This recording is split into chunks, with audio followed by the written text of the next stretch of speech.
Whose woods these are, I think I know. His house is in the village, though.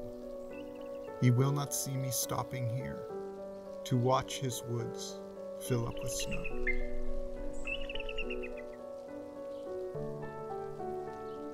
My little horse must think it queer to stop without a farmhouse near, between the woods and frozen lake, the darkest evening of the year. He gives his harness bells a shake to ask if there is some mistake. The only other sound is the sweep of easy wind and downy flake.